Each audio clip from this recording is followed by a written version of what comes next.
see the way they hate. And I know better than to listen to the people who are calling us slaves. I can feel the sunlight shining. Well, good morning, everyone. My name's Brian, and welcome to episode 864 of the Lost Project Morning Show, where the coffee's strong, the opinions are stronger, and everything's filter-free. Today's date is November 17th, 2025. This morning, I'm enjoying a fresh cup of FTO Blonde Espresso from foodforestfarms.com because life's too short for shitty coffee. At Food Forest Farms, your beans are roasted by real human hands using a clean stream air roaster. More than just a customer, your family. Get 10% off with code LOTS10, and shipping is always free. While you're there, check out the C4 Club for even more awesome perks. Today, I've got another packed show with dash lights and alternator adventures with the big old red truck, the northern lights, and tinfoil hat chatter that followed. The latest Bitcoin news, couple of interesting things, and we'll talk about the Bitcoin price guessing contest and more. Grab your coffee, smash that like button. Let's get started. Good morning. Good morning. How is everybody doing today? Hope you're all doing great. It's been an interesting week for sure. Definitely an interesting week. Didn't really go as I had planned. Some good, some bad, and a little bit of adventure. So anyway, here we are again, another Monday morning. I don't know what's going on with the computer. I played the intro and I didn't hear anything on my end. So hopefully it played. I don't know. Hopefully the mic's working. I'm not really sure about that either. It's just odd that the volume didn't come through. So good morning, Hunter, over on Twitch. Thanks for popping in. Everything good on your end, Hunter? And my lighting is all weird. I don't know. Okay, Hunter says the mic's good. That's good because everything else is kind of off this morning. So we'll see. Anyway, let's get to it. FTO Blonde Espresso in the cup this morning. This is another one of my favorites. I keep saying that every week, but that is the truth with Food Forest Farms beans. Really, whatever Brian sends me, and I think this is a combination of one. His coffee is fantastic, and it hits the spot. Good morning, Cormac. From across the pond. Thanks for stopping in. He says the mic and the intro is good. Good. So it's only the speaker on my computer that's messed up. So perfect. Anyway, Brian, the beans from Food Forest Farms are always fantastic. But I think in combination with joining the C4 Club and him getting to know you, him getting to know your tastes, and really taking the time to understand what you like and why you like it. He's able to send the perfect beans every month. So definitely head on over to foodforestfarms.com. Check out all the bean offerings there and consider signing up for the C4 Club and grabbing some awesome premium air roasted coffee every month. My order is on the way and I'm excited to get it again this month. So foodforestfarms.com.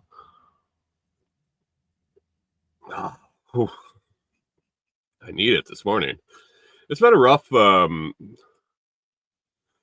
John Palmer over in Telegram says, "Is there a show today?" It looks like everything's sideways. Good morning, Mike's Homestead. Thanks for popping in. I did have. I had it set up for vertical and horizontal video, so landscape and vertical video. StreamYard's been doing updates like crazy, the program that I use to live stream this, and they made an option where you can send both style videos to YouTube in one thing. And I'd tried that before. I'd messed around with it before. The problem is with my setup here, I only got a couple, like 8, what's that, like 9-12 inches, something like that, in between me and the camera. And when I go to vertical video with the same camera view, it's like just like right here up on my face. And when I pulled it up this morning, I was like, holy shit, no, that's enough of that. And so I canceled that out. And that might have been something to do with why the camera and the sound and everything's messed up. But anyway, let's get back to it. Oh, John Palmer saying over in Telegram that the live is not showing for him. So if anybody wants to drop that link over for John Palmer in the Telegram chat, that'd be fantastic. Oh, all right. Where are we?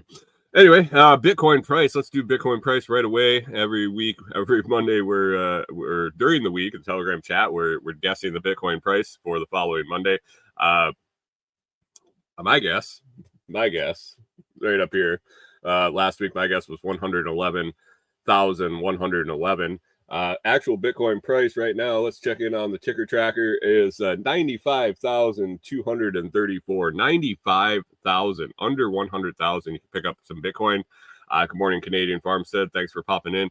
$95,234. So my guess last week, 111,111 is not even close. But I don't feel bad. I don't feel bad at all because John Palmer is the farthest away this week. John Palmer rang in with a 125,000 guess, or maybe, I don't even know. I didn't actually check that, but I'm noticing right now that it just says 12,500 on my notes. Maybe I miscopied it, but either way, way off. Rachel, Rewilder Life, came in with 117,650, quite a ways off, and Mona tried to pull the prices right and underscore by picking 117,001.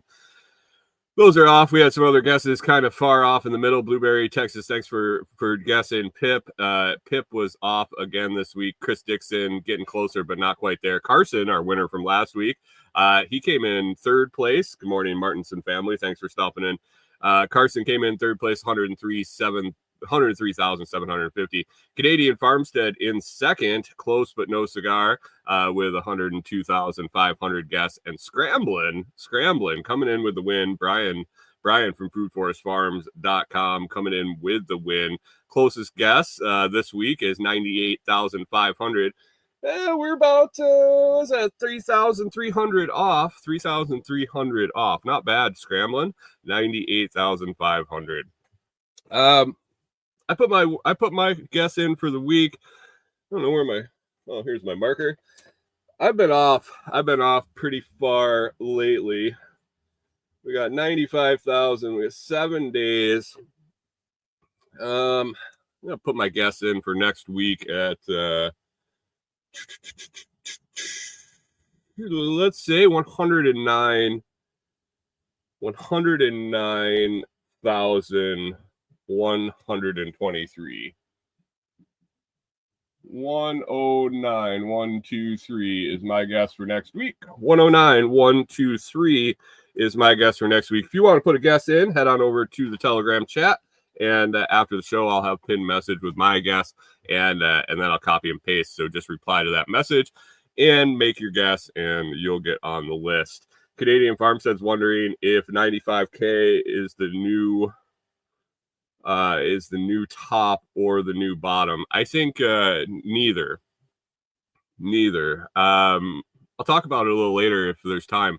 But I read a theory about where we're at right now, and it's not horrible. It's just there's a high chance that this is kind of going to be the bottom, and then we're gonna take a little jump up over the all-time high. Some other slightly, well, in this guy's opinion, I've read a bunch of different theories, and the one guy that made sense, and it kind of echoed through a bunch of different people, and I don't know if it's because they were following him or if it's a generally held theory, but the most likely chance is 95-ish is going to be the bottom there, and we're going to pop up after this. And then there's another chance that we'll pop down to 90, and that'll be the bottom. Hunter says 90,000 $1 bills for a digital blip bloop. I'd rather have the digital blip bloop than the $1 cuck buck. So we'll see. Good morning, Rewilder Life. Thanks for stopping in. She says she's late to the party. Yeah, you missed your guess. it was a valiant effort. It was a valiant effort on your Bitcoin guess. We will see if you do a little better next week. But anyway, if you're holding Bitcoin, does it really matter if 95 is the top, the bottom, the in between for right now? Because it eventually it's going to go up. I believe. Not financial advice. Don't take that as financial advice. But if I had to bet, if somebody had a gun to my head and said, if in 1 month, even 1 year, will Bitcoin be higher than 95? I don't know.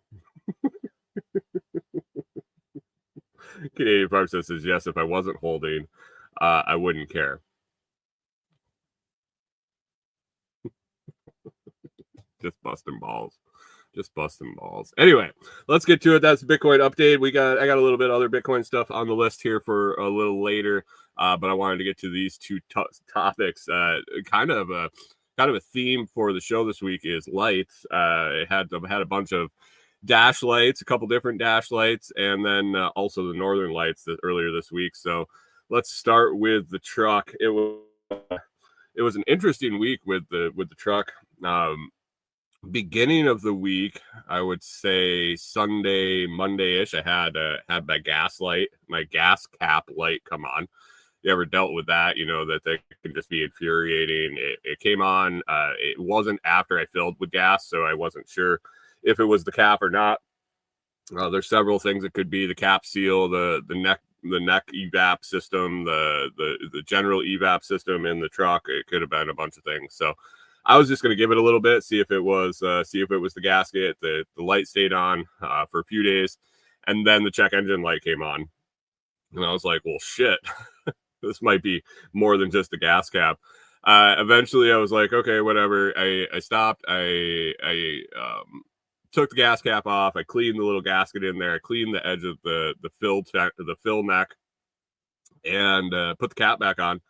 And lo and behold, the gas light went off. And then the next time I started the truck, the check engine light went off. And I was like, perfect. And so this was Wednesday. I want to say Wednesday morning. And Corey and I go get groceries on Wednesday night, and I told her, you know, I was dealing with the gas cap light, and I got it to go off. I was like, yeah, I was all proud. I fixed the truck. And so the light was off, everything was good. All we had was our tire pressure sensor fault light, because one of the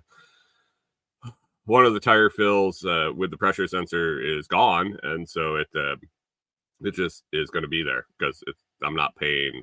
It was over $100 for a valve stem that had the pressure sensor in it when I have an aftermarket pressure sensor anyway. So that's just always on the truck. So that was down to the bare minimum of lights. And so we went to get groceries. We had some dinner. We got groceries, and we were on our way back from groceries, and it's about 25-minute drive. I think it's 25 minutes, 17 miles, something like that. And we're pulling out of the parking lot, and the battery light came on. The battery light, the red battery light.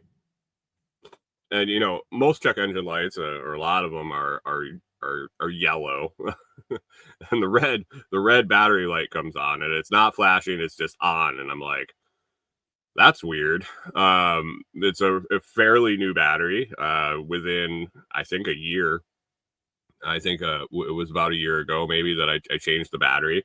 I hadn't had any trouble with it starting. I was like, oh shit. Just going through my years of old beater cars, and over the years, different things and knowledge, I was like, it's never good when the battery light comes on when the car is driving. In my experience, that usually pointed to an alternator.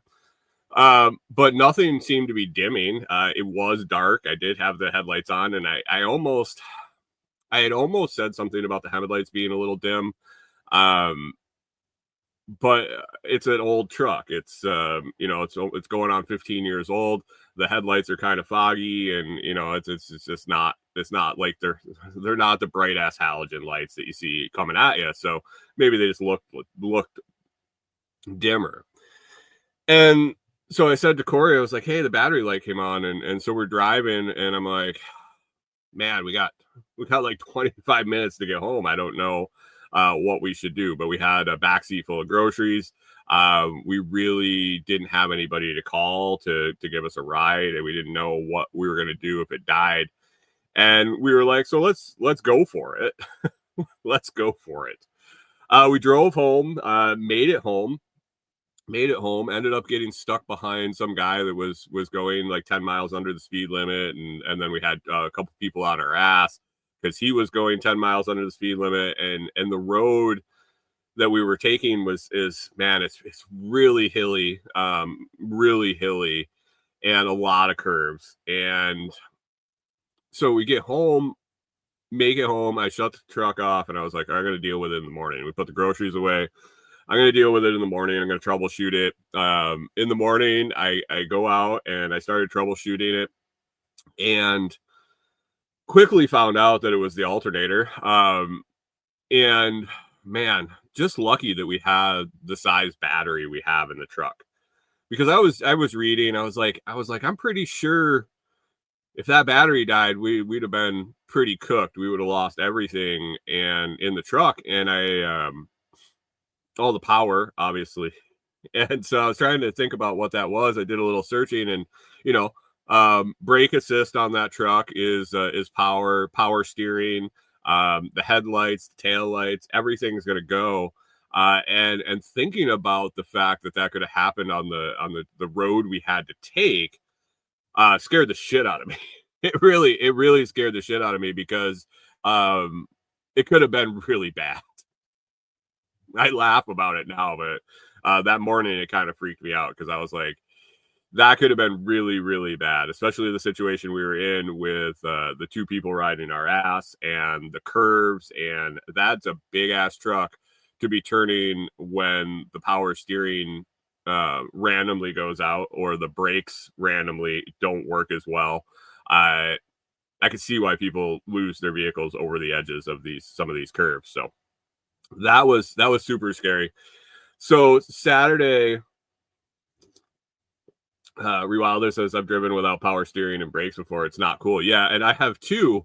And I was just trying to imagine going from losing the power steering on some of these curves and hills and stuff on this drive, and I was like, it could have been really bad. It could have been really bad. But we have a huge battery in that truck, and it did make it all the way home. So started troubleshooting, and it was obvious pretty quickly that it was the alternator. Tested for wiring brakes. Ford was known for their 2-wire connector to the alternator.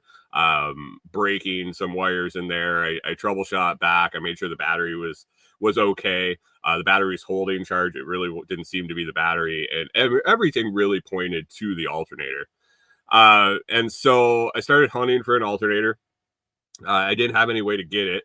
That's one thing, because it was dead, and I was like already freaked out about getting lucky driving it and having it not die while we were driving it. I was trying to find the closest place to go get one, figuring out if I could charge the battery to full and take off and make it make it home to work on. And it really appeared from all the research I could do that I probably would end up driving it to the parts store and changing the alternator in the parking lot. And I really didn't want to do that. I'm not a parking lot worker. I've seen too many of that. I've participated in it, and it's no fun. It's always better to be able to work at home and not in the parking lot of an AutoZone or something like that. So I kept looking. I found the alternator I needed, well, a version of it, at a couple different places, and then I realized our friends here over in Scotts Hill, Norman and Herschel, are over in kind of close to us, and I I started searching closer to them for the part, and I reached out and I said, "Hey guys, what are you doing this afternoon?" Because I found an alternator. It's within 5 minutes. I think it was like 7 minutes from your house. Is there any way that I can order it and pay for it? You guys can pick it up and bring it over and drop it off. It would save our ass, and they agreed. They're always there to help, and appreciate that greatly. Ordered it, paid for it, and they picked it up. I got the other one out before they came. I had to dick around a little bit with the tools I had, and make some stuff work, but I was able to get it out no problem. It really came out fairly easy, from what I was expecting, and bless you, Corey. It's located on the top of the truck, and the only really thing that I had to take out to get to it was like the air box and everything on top, all the air intake stuff on top of it, which comes apart pretty easy. And then the alternator is right there, and so they brought it over, and we were talking, we were bullshitting, and I wanted to get it back in before dark, and it was pushing up on dark with the time change and everything. And so I'm talking with them and kind of working, and I put it back in. I get the belt back on it, and I started up, and there was this really weird ticking noise, and I was like, what the hell is that? Thinking maybe I knocked something in the path of the fan or something. I didn't know. So I shut it off. They got ready to leave. They took off, and then I went to look at it again. Started it up, still had the ticking. I checked clearance on the fan. I knew the fan wasn't hitting anything. And so I shut it down again, and Corey's like, "Hey, that doesn't look right." She says after the fact. I had no idea what I was looking at or what it was supposed to look at, like, but it didn't look right. I was like, okay. So I peek at what she's looking at. And sure as shit, the brand new alternator pulley, I shouldn't say brand new because the alternator is remanufactured. That's what I could find was a remanufactured one for that truck. And the pulley, the outside lip, so it's a 6-groove pulley, and the outside lip was bent over and touching the first rib. And I was like, well, that's not good. That's not going to work like that. And so I did a little digging. How bad it was? Could I bend it back? And all signs pointed to, you need to not turn it on like that anymore, because it's going to Canadian Farm says knowing when something doesn't look right is more important than knowing when it does. I suppose it does, really. All signs said, you're not going to be able to fix this fucking pulley. And I'm like, what do I do now? It's hard for me. I'll try to figure out any way I can to not have to ask somebody for help. That's just me, my nature, my whole life. You see that picture of the guy moving the couch with the rolly office chair, him holding one end and the other end on the office chair. That's me. Instead of asking somebody to help you carry it. And so I didn't want to ask my friends to go get another alternator for me. I couldn't drive this one. And I'm sitting there scratching my head going, what am I going to do? And I happened to look over at the old alternator, and I was like, well, the pulley's good on that one. Sure is. It sure is. And if I wasn't building the cabin and I had my impact and I happened to have a 24 millimeter socket, I could have probably got the pulleys off. Martinson family says swap the pulley. If I had an alternator pulley extraction tool, that would have helped. If I had an impact, if I had any way, if I had the right socket, I could have jammed something in the fan and hold the shaft to get the pulley off of the old one, because the old alternator was trashed anyway. And I was like, I don't know. And at this point, it's dark, and I'm like, this isn't going good. This is I gotta pick this up in the morning. And so I wake up the next morning, and I was talking to Corey, and I had this idea kind of overnight, and she said in the morning, she's like, well, why don't you ask the property owner that we're renting from? Why don't you ask him if he's got the tools you need? I was like, that's a great idea. She's like, he drives by every morning. And you could probably flag him down. He goes to unlock his storage stuff. And so I got out there and I had to take the new alternator out anyway. So I went out and I started working on it a little before the time he normally drives by. I was working on it. I hear his side by side coming. I wave him down. I was like, hey, you got an air impact? You got do you have a tool to pull this pulley off? Anything? He's like, yeah, I'm sure I got something. And I figured he has a tractor. He has all sorts of stuff. He has a shop over at his place, and so he's like, yeah, let me go do my stuff and then walk it over. Canadian Farm says, how far did you toss the alternator? I didn't actually toss the alternator. And so I finished getting the stuff out real quick, and I walk over both alternators. I walk over to his place, and he had his air compressor tank filling. When I got over there, he had his air impact out and the sockets, and bam, we put it on. And really 10 seconds later, the bad pulley was off, and another 10 seconds later, the good pulley was off the old alternator, and we swapped them. And man, it was like, oh, it was a relief. Really. I didn't know what I was going to do. Like my impact was a half an hour away at the cabin site. I know I have a socket that big, but I didn't in the truck or anything. I think it's packed away in a tool tote at the property. I just didn't have anything to make it happen, and luckily he did. And man, the right tools. It's a super simple job. And I knew that from not necessarily alternator, but swapping pulleys and stuff in previous jobs. I was like, this is easy. This is easy stuff. This is really actually easier than changing the alternator. So I was pissed off that I didn't have the tools to do it. And so anyway, we get the new pulley on the old pulley on the new alternator. I go install it and get the belt back on, and bam, fire it up, and she runs great. She was it tracked fine. It all the voltages were good, and it took care of the issue. The battery light was gone. But the weird part was as soon as I fired it up, I got a low fuel warning. I got a bunch of other warnings on the dash, and I was like, what is going on? Sorry, guys, I got an itch in my eye today. I don't know if it's a cat hair, a dog hair, something in there.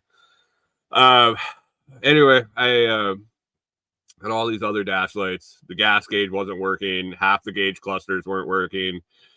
And I'm like, really? Really? We're going to do this now? And so did some fuse testing, and nothing was really bad. I started the truck a couple times, and then all of a sudden, I think because of the extended time I had the battery unhooked, or maybe it arced when I was hooking the battery back up, something reset the gauge cluster, and after 3 or 4 attempts, it popped right back on, and the gas gauge popped on. The other gauges that weren't working popped on. All the warnings cleared except for the tire pressure, which is, I know that's going to be that way anyway, forever. So everything was fixed, and had some people help me out, which is, like I said, it's foreign to me. I'm not a huge I don't ask for help quite often or very often, and man, I appreciate it when it happens. So thanks to Norman Herschel for grabbing that part. Thanks to my landowner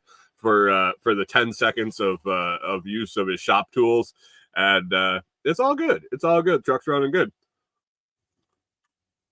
And I thought we solved our radio mystery. I've mentioned it on the show before. Our radio, have really cheap aftermarket radio we got off of Amazon before we took off. Our 2011 truck had a radio. I think it might have had a cassette player in it. No, I think it was a CD player radio, or just a radio. And we wanted to have GPS on the screen. We want a larger screen with GPS on it, and So we bought a cheapo radio off of Amazon, and I put it in, and it worked fine for quite a long time. And then in the last year or so, it comes on when it wants. It always lights up. It always the buttons light up every time you start it, but sometimes it just won't load. It won't load to on. It won't come on for 4-5 times in a row that you start the truck, and then all of a sudden it'll work. And I mean, it is what it is. We don't really listen to the radio that much, so it's always like a nice surprise when the radio works when you jump in. But then after I changed the alternator, and I didn't know if it was a lack of power for some reason, if the alternator was slowly dying, or if the extended period of being unplugged or unhooked from the battery reset it somehow, like a hard reset. But anyway, the radio started coming on every time we started the truck. Ended up being like 10 times or 12 times in a row. And I was like, holy crap, we fixed the radio. The alternator fixed the radio. And then a couple days later, started it, and the radio didn't come on. So still the same issues there, but I thought we got lucky and fixed our radio somehow. But no, we're going to continue to have random on and off on the radio. So that was a truck drama. Seems to be running. It seems to be running actually better than it did before the alternator changed. So maybe it was slowly going bad, and maybe it was causing some weird electrical issues, because they're all actually weird. So we will see how it goes. But an adventure getting that changed. Definitely an adventure getting it changed, and needed some help there. So those were my engine lights and my dash lights. Tuesday night, weird. Hold on one second, guys. I'll be right back with you.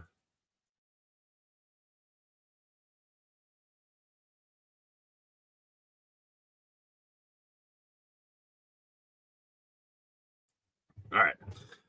Weird that that the northern lights were happening the day before my check engine light or my battery lights, but earlier in the week, big news for sky watchers, for picture takers, for the internet, for the tinfoil hat crowd too. But lots of northern lights around the country and way south. Actually, I saw and took a picture of some northern lights here. Canadian Farm says that Harp took out my alternator. We were seeing them down here in Tennessee. I was shocked. I was actually shocked. I told Corey when I came in, I said, it's either the northern lights or something huge is on fire over across the highway from where we're at. And it was bright red. It looked like something was on fire in the sky. Not on fire in the sky. It looked like something underneath the sky was on fire, and it was reflecting up into the clouds or something. But that's way down here in southern Tennessee. Like we're within an hour of Mississippi.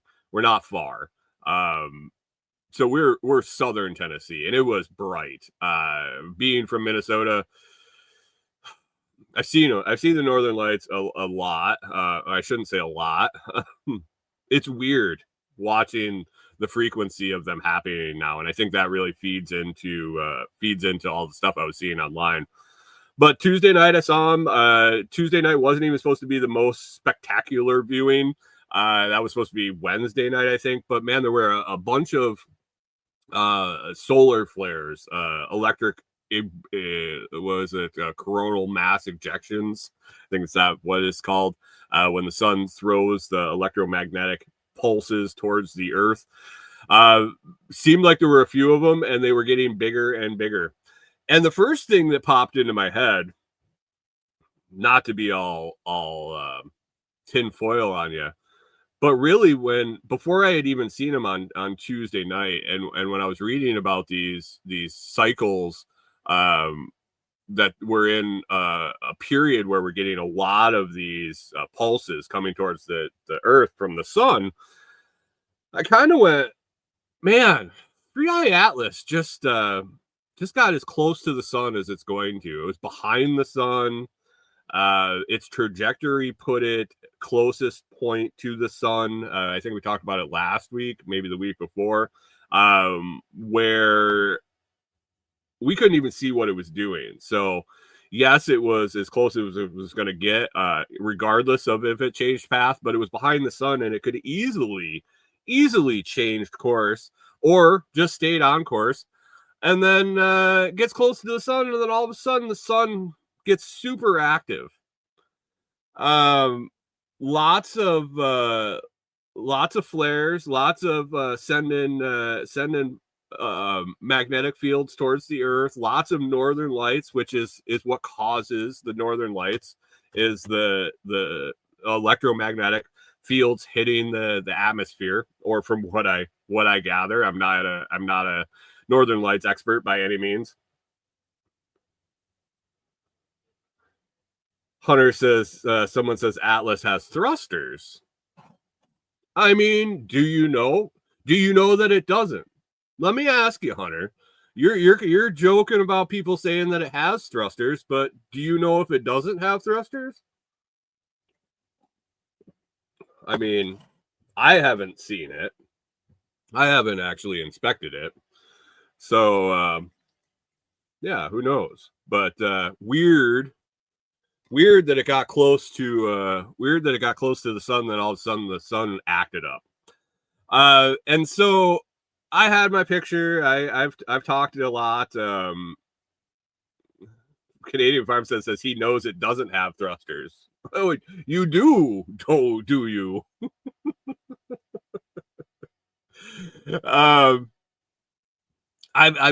I bust balls a lot about people taking Northern Lights pictures online, posting them like it's something new.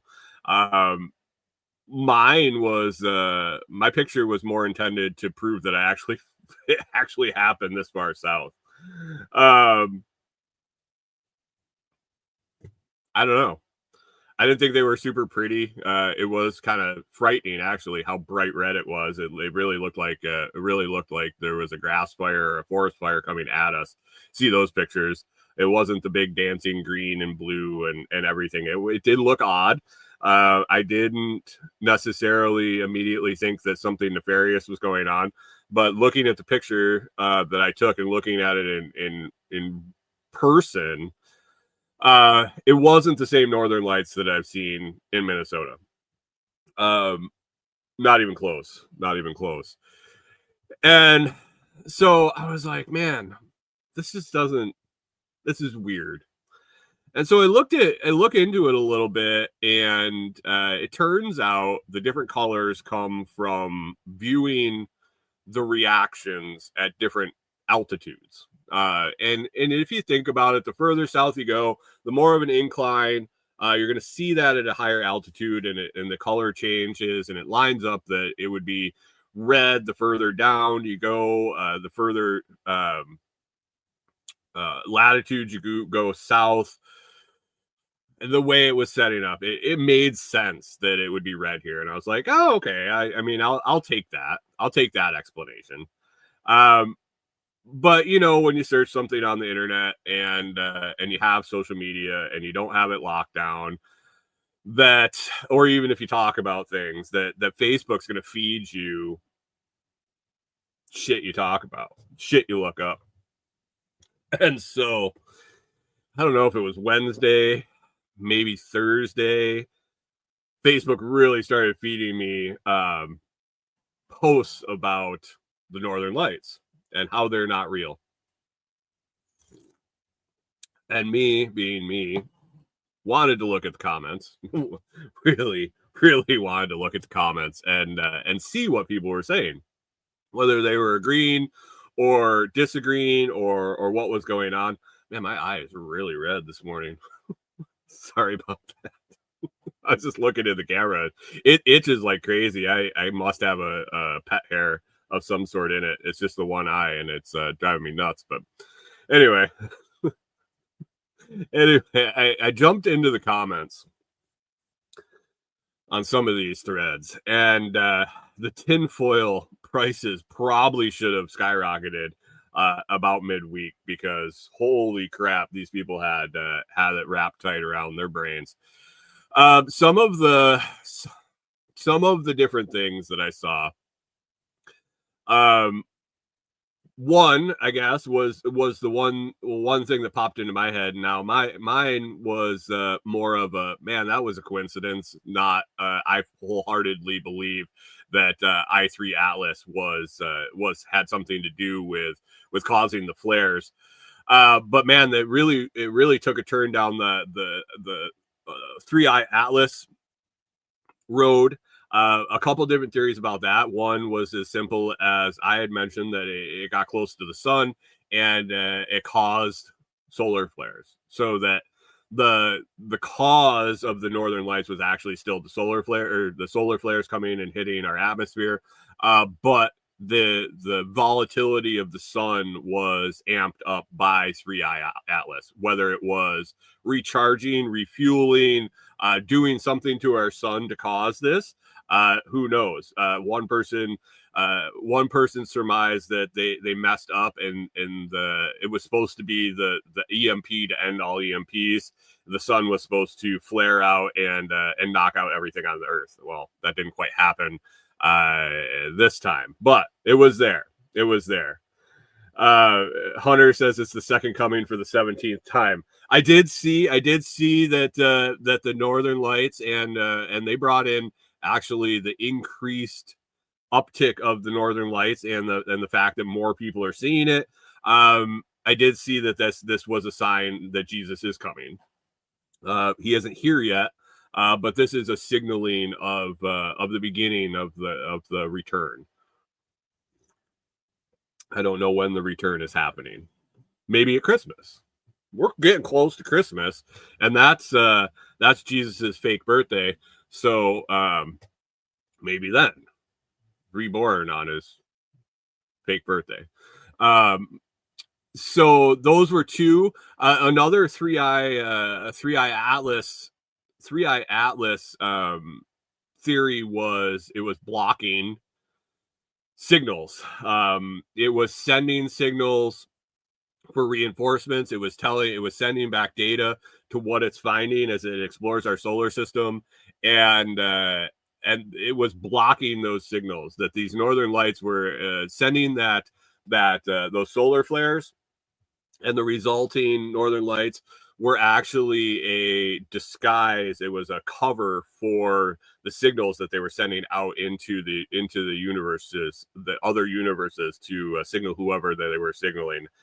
They didn't really explain that part, but yeah, the spaceship was sending a signal out, and they needed to disguise it. So they fired up the sun and got it to send some pulses to mirror, not to mirror, to disguise their signals they were sending out. So a couple 3i Atlas theories with blocking the signals and messing with the sun.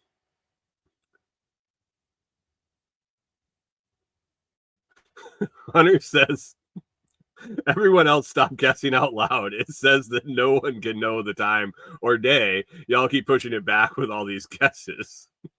Hunter says he could be in heaven already. I don't know if that's where you're going. I don't know. Maybe. So the 3i Atlas covering their signal up or just messing with the sun, possibly as nefariously as to knock out all our electronics on Earth with a huge solar flare that didn't work. But that was their plan. And then it took a weird turn. The chemtrail people popped in into the chat. Now entering the chat, chemtrails. And this happened on a couple of different threads. And so I don't know if this is bot pushed, if this is AI pushed or what. But the pattern on the different posts seemed to be almost the same as I'm scrolling through the comments. Maybe it's algo post or algo push just specifically for me, and it showed me these in order for some reason. But anyway, they started talking about chemtrails and that these northern lights aren't real, that they are reflections off the substances from the chemtrails.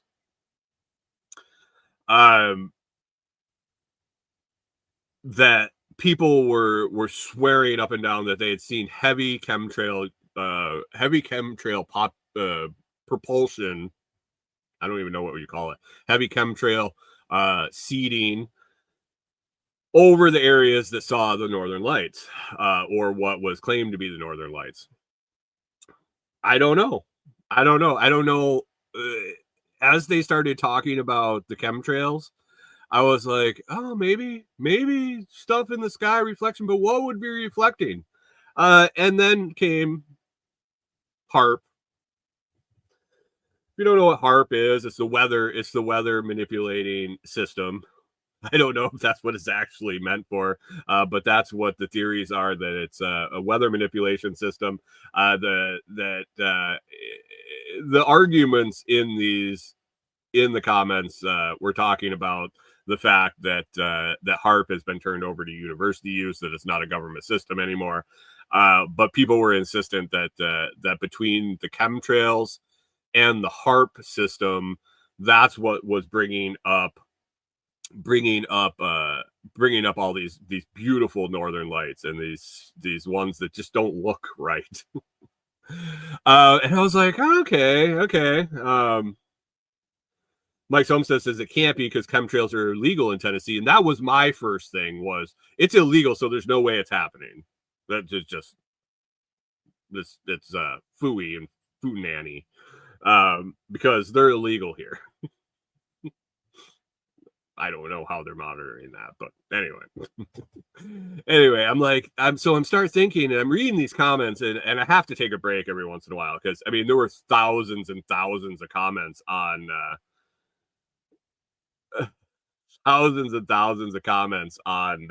these posts. And so I take a little break, and I came back, and I've been thinking about it. I was like, okay, so chemtrails, they fire up HARP, they're pinging all these whatever they're spraying in the sky, they're making all these colors, and everybody's out watching them. I said, why? What is the end goal of this? Is it activating in the sky? Is it going to make us all sick? Is it going to make us crazy? Canadian Farm says they're completely ignoring the people that are watching the sun, who literally watched the flares and told us when the Aurora would happen. Well, I mean, there is that. They could be fake. They could be lying, though, because the end goal is, and it all came together all at once.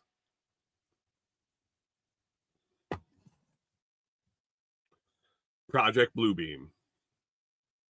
If you don't know what Project Bluebeam is, it was stuff that was declassified in some documents that the government may or may not have come up with a plan to fake aliens, whether it be an invasion, an attack, or just a visit. We're gonna have aliens, and so if you think about it, with 3i Atlas circling the sun, and later this year, coming towards Christmas, it's going to be approaching its closest point to the Earth. If we are able to use chemtrails and HARP to light up the sky, what else could we use it for? Could we possibly have holograms of the invading aliens? If everybody goes out to look at the auroras, the beautiful northern lights, and take all their pictures, and it's being caused by HARP and chemtrails, maybe they can control it to maybe show some aliens coming, or maybe they can show Jesus coming back, or maybe they can show whatever they want. I said, this is it. This is it. If the live stream goes dead here, we know that we've touched on something. But no, it all made sense. So anyway, they stopped. I don't know. I didn't go out and see them on Wednesday night when it was supposed to be the most intense. I'm guessing it was just the the normal solar flares and normal northern lights coming. And actually, they said that the solar flares were bigger than they had seen in decades, century. I don't remember what it was. A long time, which they said explained why we could see the northern lights so far south. But it still questions, and I thought this before this whole past week, but like I mentioned, when we were in Minnesota, so I was in Minnesota 20 years ish, a little more, I think. And I think I saw the northern lights twice, maybe 3 times. And never super brilliant, like super bright. I saw him one night. We were up at Corey's family's cabin, and we happened to walk down by the lake. And I was like, "Wow, look at the sky! That's really weird." And we sat down and we realized that it was the Northern Lights. It wasn't like the whole sky lit up. It was enough, and we were pretty far up in Minnesota. I would say upper third of the state, so pretty far north. And it made sense. We were like, okay, well, Northern Lights. I saw him once on the farm. And then I saw one, I thought I saw him, and I wasn't sure while I was driving for work in the middle of the night one night. And that could have just been, I was tired, but none of them were ever as bright and brilliant as people are seeing now. And the frequency of occurrences seems like it's really escalating. Over the 20 years, I think I saw it less times than people have seen it this year. And that's probably one of the chided reasons I just like everybody's posting pictures of it. Like, this is like, it's the same every time. And this is over and over and over repeated. But why the uptick in occurrences? Is the sun that much more active?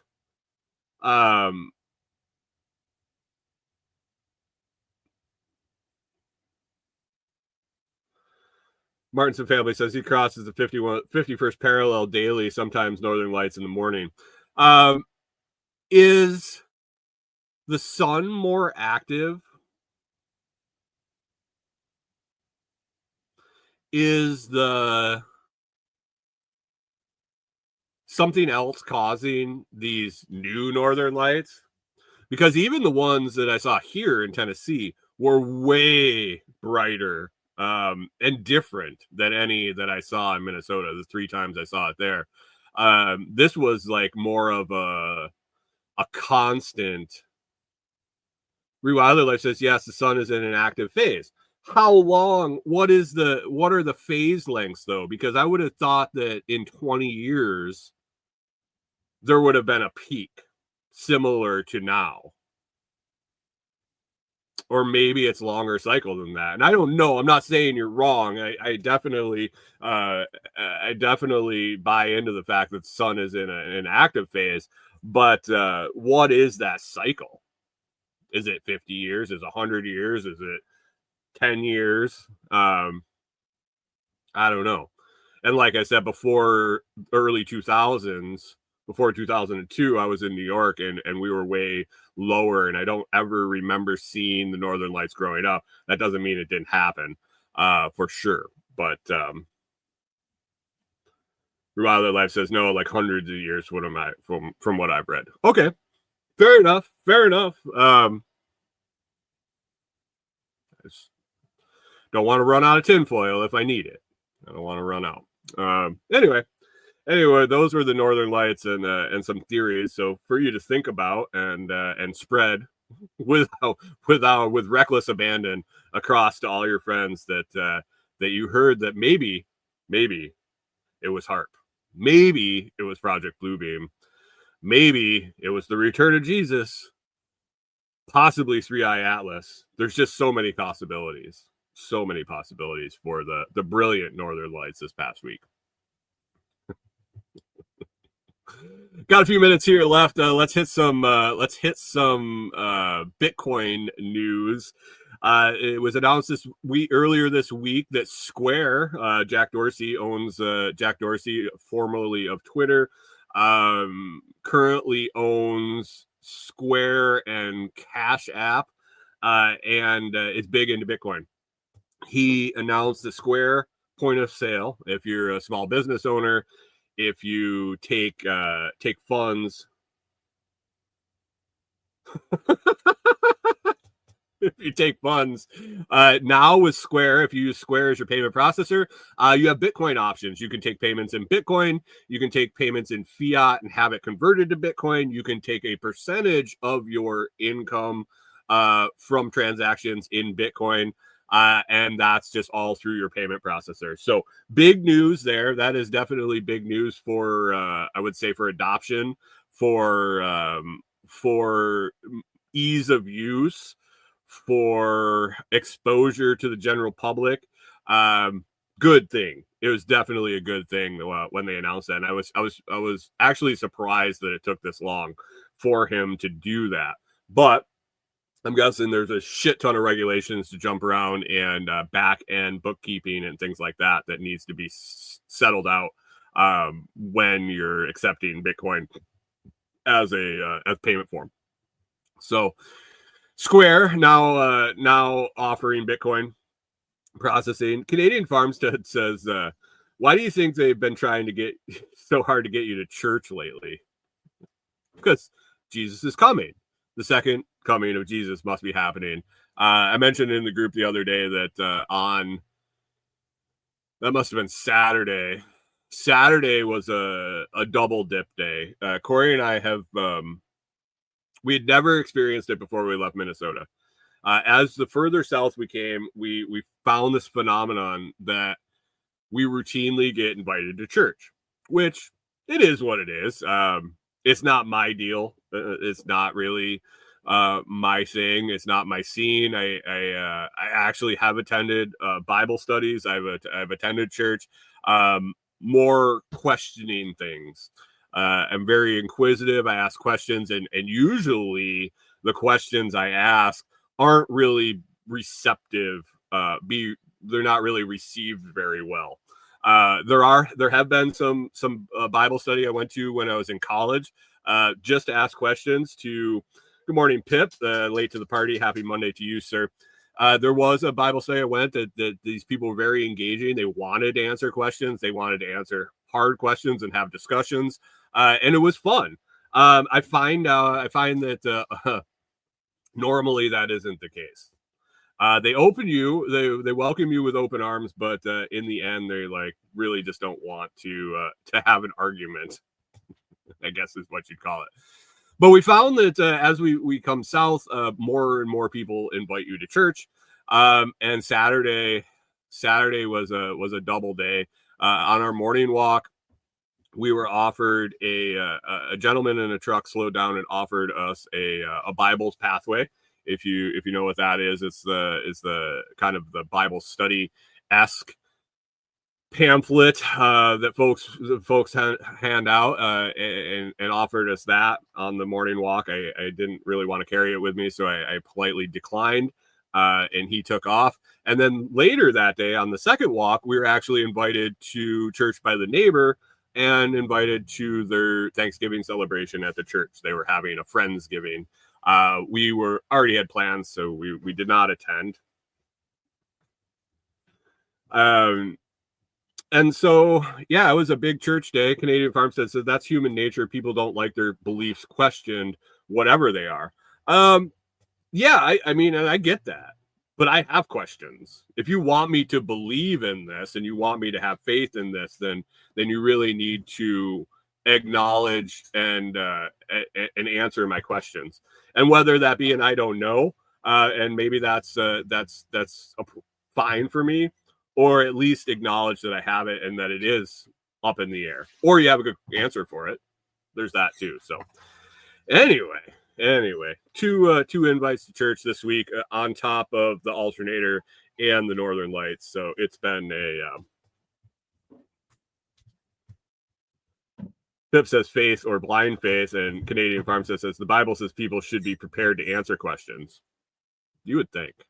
You would think. So anyway, I'm going to wrap it up here. It's time to get going. I got to get on dog walks. Got a big day, busy day ahead this week. And then this week, looks like we're going to get a bunch of rain. So until we get that rock down on the road out at the cabin, it's slow going. Corey and I got a new soft-sided garage put up. I got to go out and check, make sure that didn't blow away in the wind, but I'll get back. I will report back about that next week and any progress that we end up with this week. But anyway, hope you have a great week. If you want to get in on that Bitcoin contest, guess the price for next Monday, head on over to the Telegram chat at t.me/lotschat. There is no prize other than you get to say you won. So head on over to the Telegram chat and hang out with us all week. And other than that, I will catch up with you all next Monday.